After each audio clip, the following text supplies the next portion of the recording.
అసలు ప్రతిపక్ష హోదాలో కూర్చొని మాట్లాడాల్సినటువంటి అర్హతతో మాట్లాడలేనటువంటి బీఆర్ఎస్ పార్టీ నాయకులకి గత ప్రభుత్వంలో ముఖ్యమంత్రిగా ఉన్నటువంటి కేసీఆర్కి కనీస ఇంకిత జ్ఞానం ఉందా అని అడుగుతున్నా.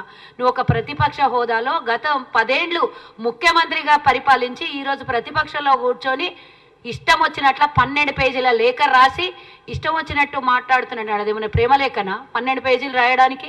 నిన్ను పిలిచింది విచారణ కోసం.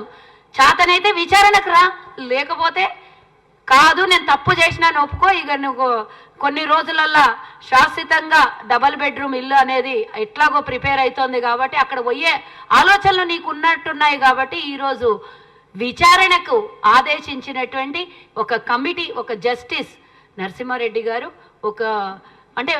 వాళ్ళు ఒక జస్టిస్ స్థాయిలో ఉండి విచారణకు పిలిపిస్తే ఆయన్నే దిగిపోమ్మన్నటువంటి ఘనత నీది అని అంటే నువ్వు ఎలాంటి దుర్మార్గమైనటువంటి ఆలోచనలు ఉన్నావో ఒక్కసారి ఆలోచించుకోవాల్సినటువంటి అవసరం ఉన్నది. దీనికి ఒత్తాస పడుతూ హరీష్ రావు వస్తాడు, దీనికి ఒత్తాస పడుతూ జగదీశ్వర్ రెడ్డి వస్తాడు.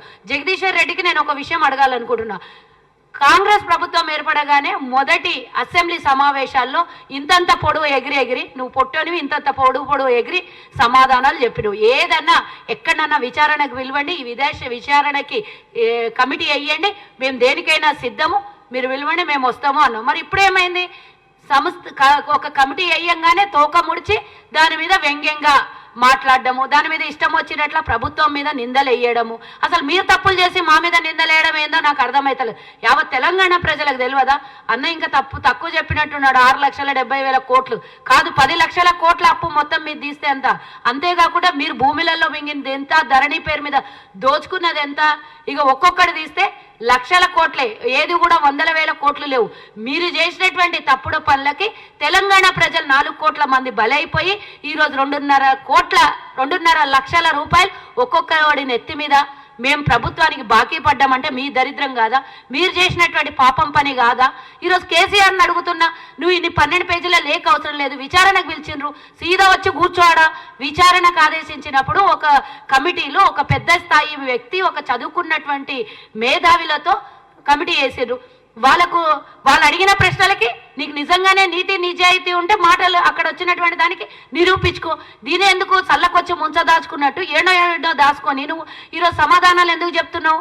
ధైర్యం ఉంటే ముందుకు రాని కేసీఆర్కి సవాల్ ఇస్తున్నాం. అంతేకాకుండా హరీష్ రావు మాట్లాడితే పక్కలున్న చంద్రబాబు నాయుడిని చూసి నేర్చుకో అంటాడు.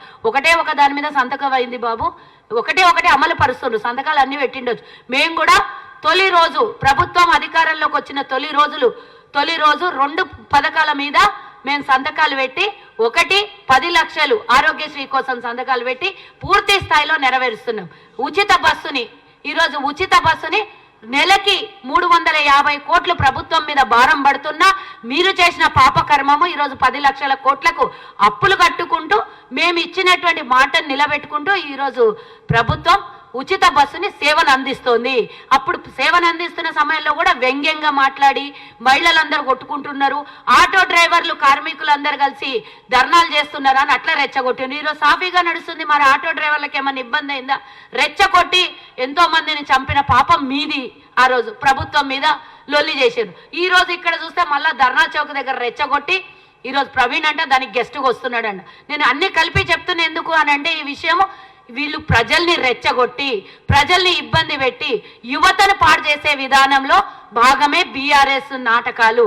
మనం చూసినాం గతంలో డ్రగ్స్ అలవాటు చేసి యువతను పాడు చేసి ఉద్యోగాలు ఇవ్వలేదు. ఈరోజు కాంగ్రెస్ ప్రభుత్వం ఏర్పడినగానే 30,000 ఉద్యోగాలను ఇస్తూ మళ్ళీ డిఎస్సి ఉద్యోగాల కోసం ఎగ్జామ్స్ కండక్ట్ చేస్తూ, గ్రూప్ 1 ఎగ్జామ్స్ కండక్ట్ చేస్తూ ఈరోజు రేపు పొద్దున ఇంకా ఇందాకనే సోదరుడు చెప్పినట్టు ఐటీఐలో కూడా ప్రావీణ్యత ఉన్న వాళ్ళకి రేపు పొద్దున ఉద్యోగాలు కల్పించే బాధ్యత ప్రభుత్వంది.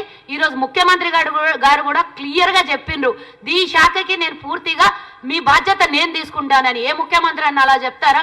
ఈరోజు మీ బాధ్యత మా మీద ఉన్నది, యువత బాధ్యత అని ముఖ్యమంత్రి గారు ఎక్కడికి వెళ్ళినా కూడా తన బాధ్యత భుజాన వేసుకొని అప్పుల పాలైన రాష్ట్రాన్ని కాపాడుతూ యువతకు ఉద్యోగ కల్పించాలని అన్ని విధాల ప్రయత్నం చేస్తుంటే మా మీద బురద చల్లుతారు. బురద తప్పులేని వాడు తమ తప్పులు ఎరగడు సుమతి అన్నట్టు మీరు తప్పులు చేసి మా మీద బురద రాస్తే ఆ బురద మీ మీద ఒంటి మీద వచ్చి పడుతుందని ఒకసారి ఆలోచించుకోండి. ఆకాశం మీద ఉమ్మితే మీ మొహం మీద పడుతుంది. ఈరోజు కాంగ్రెస్ ప్రభుత్వం అన్ని విధాలా ప్రజలకు ప్రజాపాలన అందిస్తుంటే దాన్ని చూసి అక్కస్సుతో ఓర్వజాలక మీరు ముగ్గురు మాత్రమే కేటీఆర్ ఏడున్నాడో వాంటెడ్ అని బోర్డు పెట్టాలనో కనబడటం లేదు అని మరి ఆయనకు పేపర్లు వేయాలనో ఎక్కడో నాకు తెలియదు. కానీ ఒకడు పోతాడు ఇంకొకటి వస్తాడు, ఇంకోటి పోతాడు ఇంకోటి వస్తాడు. పూర్తిగా స్టేబుల్గా ఎవరుండి కరెక్ట్ మాట్లాడారు, ఒక్కొక్కటి ఎత్తుకుంటారు.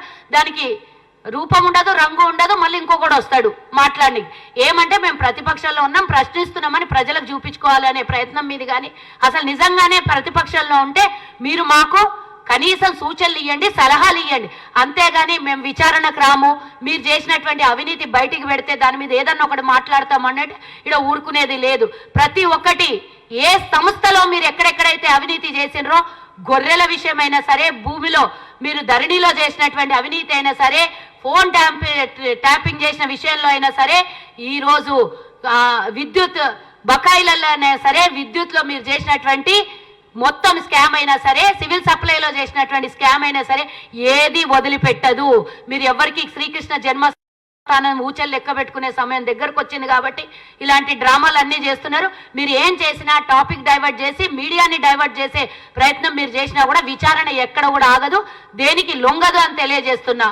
ఇంకొక విషయం, దయచేసి ధర్నాలు చేస్తున్నటువంటి నిరుద్యోగ యువతకి మేము ఒక విజ్ఞప్తి చేస్తున్నాం. గత ప్రభుత్వం 10 ఏళ్లుగా అన్ని విధాల ఇబ్బంది పెట్టి యువతని పాడు చేసిందే కాకుండా ఇప్పుడు మిమ్మల్ని రెచ్చగొట్టి అక్కడికి ధర్నా చౌక్ దగ్గర ధర్నా చేయిస్తున్నారు. కానీ ప్రభుత్వం అన్ని విధాల ప్రక్షాళన చేసి మీకు ఉద్యోగం కల్పించాలి అని ఎక్కడ అవకాశం ఉంటే అక్కడ ప్రభుత్వం ముందుకెళ్తోంది.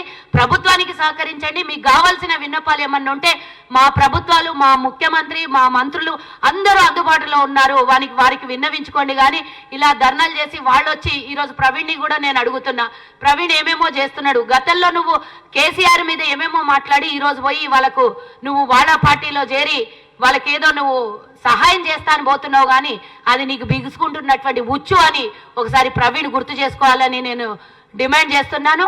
అదేవిధంగా రేపు ఉదయం 11 గంటలకి గాంధీ భవన్లో ఏదైతే నీట్ పరీక్షల్లో కేంద్రం అవలంబించినటువంటి విధానం మీద దేశవ్యాప్తంగా ఏఐసిసి ఇచ్చినటువంటి పిలుపు మేరకు రాష్ట్ర వ్యాప్తంగా అన్ని పీసీసీలో ఉన్నటువంటి డీసీసీ అధ్యక్షులు అన్ని జిల్లాల వారీగా రేపు నిరసన వ్యక్తం చేస్తున్నారు. అందులో భాగంగానే ముఖ్యమంత్రి గారి ఆదేశాల మేరకు గాంధీ భవన్లో రేపు ఉదయం 11 గంటలకి గాంధీ భవన్ నుంచి మరి అంబేద్కర్ స్టాచ్యూ వరకు మరి పాదయాత్ర ఉంటుంది. నిరసన వ్యక్తం చేయబోతున్నాము నీట్ పరీక్షల విధానాన్ని బట్టి. దానికి అందరూ మరి నిరుద్యోగ యువత కానీ నీటికి నష్టపోయినటువంటి ప్రతి ఒక్క యువత ఇందులో పాల్గొనాలి. కాంగ్రెస్ అభిమానులు, కాంగ్రెస్ నాయకులు, కార్యకర్తలు కూడా పాల్గొనాలి.